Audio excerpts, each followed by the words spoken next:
everyone, welcome back to my channel. If you're new here, my name is Katie. So happy Saturday or Sunday. I can't remember. I don't know when you're going to be seeing this, but whatever day it is, happy that day. So today's video is going to be a favourites video. It's going to be a roundup of my favourite things this year. So without further ado, let's get straight into it. So first up, I want to speak about like TV shows. Because when lockdown first happened, obviously everything just had to halt, didn't it?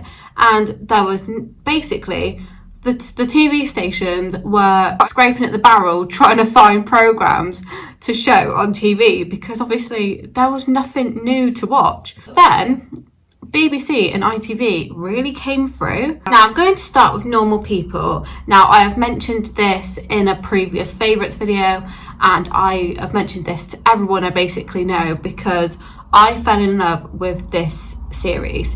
Because how can you not love a love story? I'm sorry, but I'm a sucker for one of them. It's by Sally Rooney. Now it came from this book and I'm in love. Like, I bought the book after I watched the series because I fell in love with it that much. I just wanted to relive it in book form. It sounds so basic, but the love story behind it, like, oh, it caught me. It caught me right in the feel. Also on BBC, they've had Fort Salem, which if you're into witches and all that kind of stuff, I would recommend that. My mum keeps recommending it to me and I have just started watching it. But she raves about it. I'm obsessed with things like that. Like I used to love Sabrina the Teenage Witch and I used to love anything that kind of explained Salem. So love it. I loved that kind of stuff. And also there is his Dark Materials, which is kind of like a fantasy thing. I haven't watched it and again my mum has watched it, but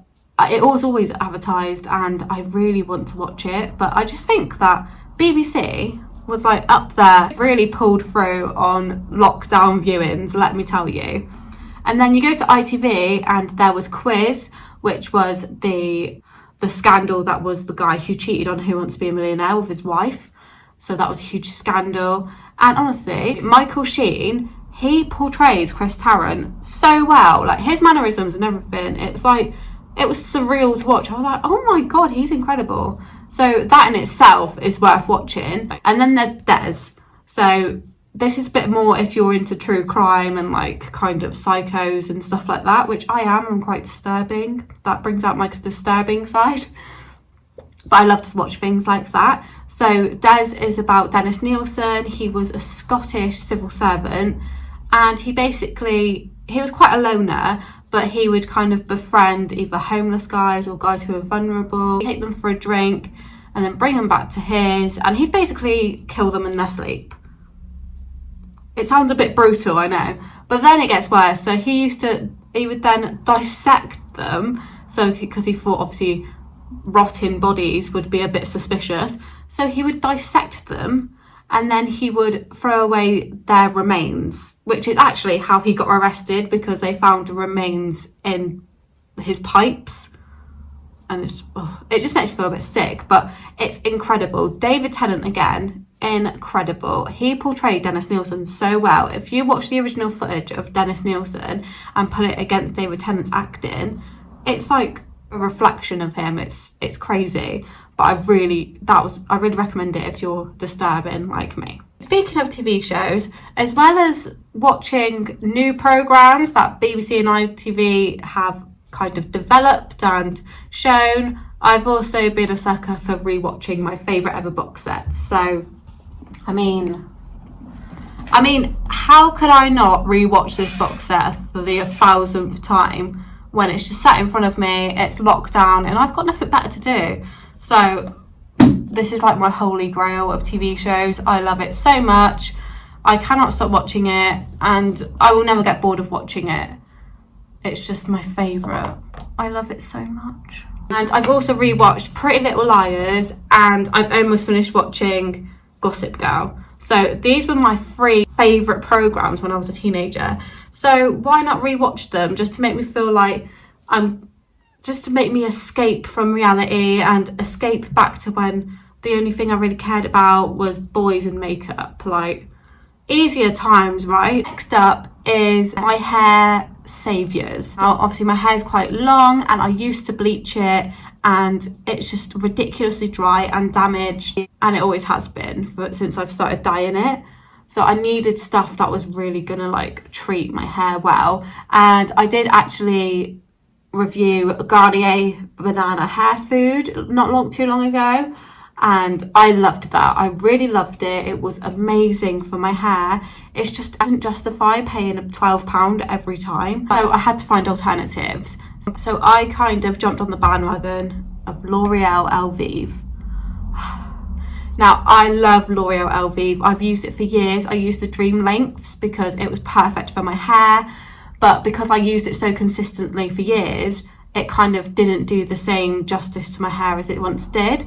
So that's why I kind of ventured onto new products, but I've gone back to L'Oreal Elvive. So these were my holy grails for a while. I picked up the L'Oreal Paris Elvive Full Restore 5 and it's empty because I friggin' love this product. It literally saved my hair so much. It's repairing shampoo for damaged hair, which is exactly what my hair was going through. And with that, I bought the Full Restore 5 Intensive Repairing Mask.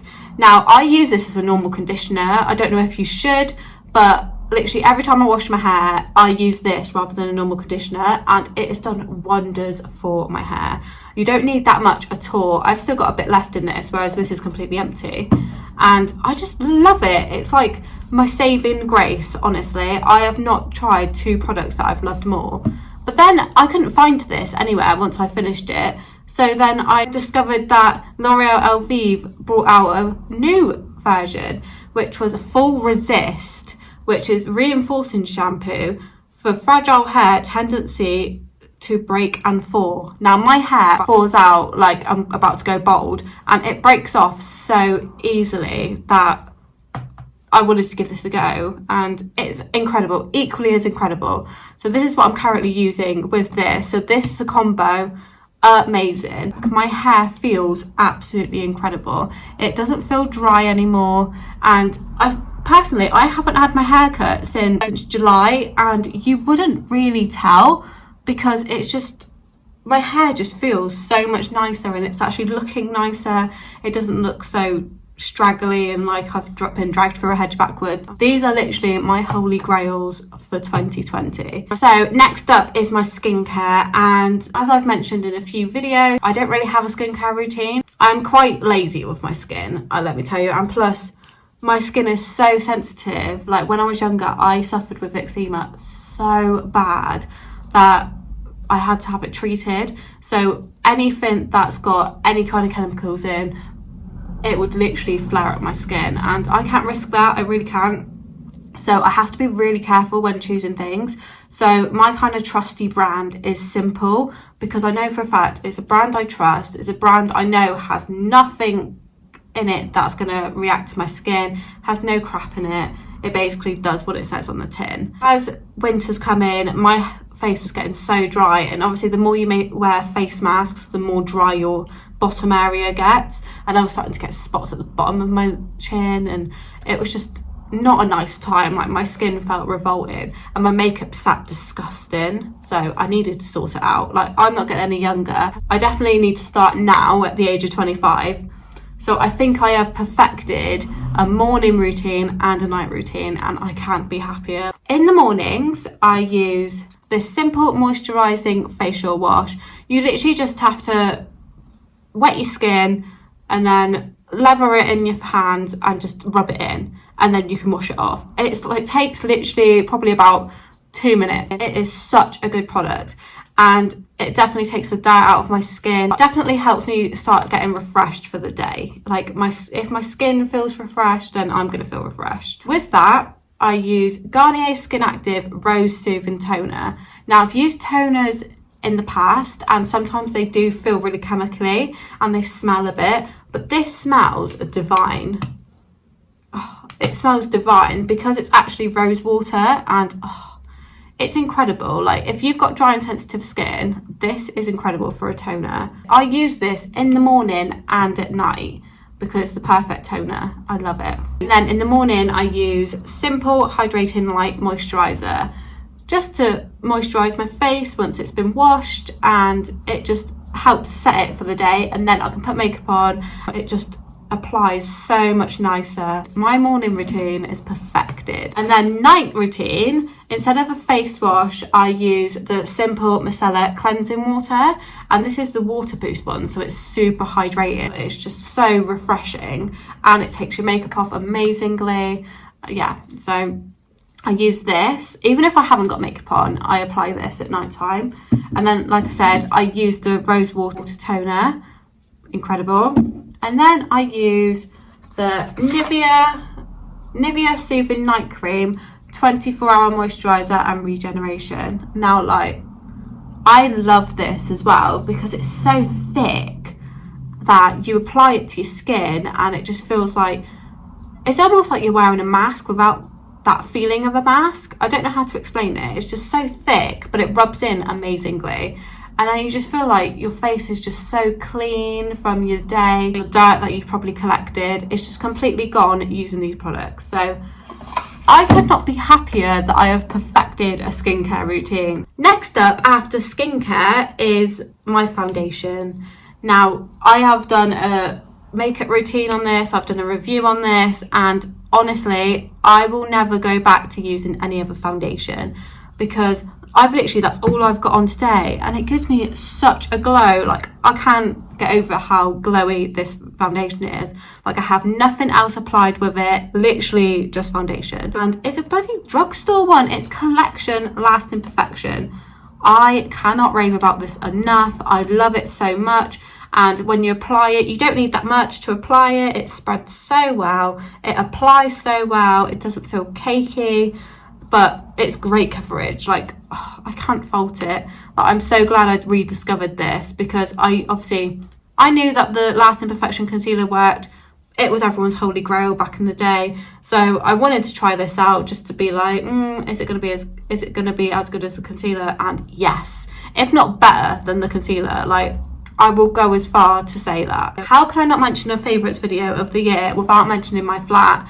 This is my baby. This is my proudest achievement of the year. I never thought, like, this time last year, it's no secret I was in such a bad place. I was not well. I was mentally, I just had enough. I was completely stressed. I was upset. I was constantly depressed. If you told me that 6 months after that, I would be in a flat of my own, like, enjoying my life, I would not believe you. This has been a massive turning point for me. Getting my own flat, it's such a sense of achievement, and it's my own privacy, it's my own space. And honestly, if anyone's thinking about moving out, I highly recommend it. Like, obviously, if it's with your partner or a friend or even by yourself, I highly recommend it. This is my baby. I love it so much. If you haven't seen it already, I have got a flat tour. I cherish this place so much. Like, I look after it, and it will always be in my heart. Now, another random favourite is my Boots collection. Like, it sounds really random, I know. Since September, I have literally lived and died in my Boots, and you never realise how much you appreciate your Boots in the winter until it actually gets there. So I'm going to give them their own trusty mention. First up are these ankle boots. These are from the original factory shop, and it's just got like a fake zip and ring detailing. I love these. I just think they're so pretty. I got them last year, and they're so wearable, and they've got such good grip, so you won't be falling on your bum if it's slippery. And they're just amazing. I wear them with basically everything. Then they've got a zip on the inside, but I absolutely adore these. They're trusty. You've probably seen these in my fashion videos, but I love them so much. They're over the knee grey suede boots. I got them from Primark literally about 4 years ago, but I absolutely love them. They will be my holy grail, and these will never leave my wardrobe, even if they break. I love them so much. I cannot get enough of them. They dress up any outfit, and I love them so much. I can't rave about them enough. Last but not least are these knee-high black flat boots, and they've got a quilted material on the front, and then it's just like a stretchy material on the back. I got these from Very, again, a very long time ago, but I only wear them when I remember them. They're one of them that they're in the back of your wardrobe and then you're like, oh my god, I forgot about these. So I've worn these so much lately because they're almost more wearable than the other two boots because they are flatter on the heel, but they're just lush and they keep my legs warm and they're super stretchy. They don't feel like you're wearing boots. They don't hurt your feet. They're just amazing. I love them so much. Great shout out to my boots. Like, you are my holy grail in the winter and autumn months. Okay, so I want to mention a brand this year. So my favourite brand of this year is In The Style. Now, sounds a bit strange, but if you don't know what In The Style is, if you don't, where have you been? But In The Style is a very collaborative brand where they predominantly collaborate with influencers or like high profile girls who are relevant for now. And one, that's great, and plus they are completely relatable. So they've got the likes of Billy Fairs. She's a mum and she's 30, but she looks incredible. And then you get Jacqueline Josser. She's also a mum, but she's a size 12 and proud. Then you get Gemma Collins. Like, enough said, Gemma Collins is just iconic. And then you've got the likes of the Love Island girls like Shauna Phillips and Danny Dyer and Demi. They're really relatable and they definitely use it to their advantage by getting these girls on board because they're relevant and they're fresh. And if I was going to buy something that someone from Love Island is going to wear, Saffron Barker, her collections this year have been insane. Like, they're incredible. I've bought so much from her. Long story short, they collaborate with these girls and they basically, this year in particular, they were on point. Like, as soon as lockdown happened especially, they worked together with these girls and they came up with a number of collections for every shape, every body, every kind of person. And they brought out loungewear, they brought out outfits to make you feel better. They've done charity teas, so they've raised so much money for the NHS. And even the start of the year, when Caroline Flack unfortunately passed, they raised so much money for mental health awareness as well with their Be Kind t-shirts. Like, they have done so much this year. Like, I think that this has been their most successful year, dare I say. But they're incredible. Like, they're just such a established brand, and it's probably one of the newest brands out there because I'm pretty sure they started 6 years ago, I want to say 10 years ago. So they're a fairly new brand, but they are so on it. They are thriving right now. So this is my favorite brand ever, so I just thought I'd give them a mention. Finally, very random, but my favorite unexpected trend of the year, chocolate orange. Now, anyone who knows me knows that a chocolate orange is my favourite chocolate ever. Like, ever. I am a Jaffa Cake girl and I am a Terry chocolate orange girl. Always have been. But every kind of chocolate brand out there decided to jump on the bandwagon and just bring out chocolate orange. Like, it was like my heaven. So actually it got a bit annoying after a while because I was like, right, this is so much of a hype now. Dairy milk chocolate buttons. Oh, chocolate fingers.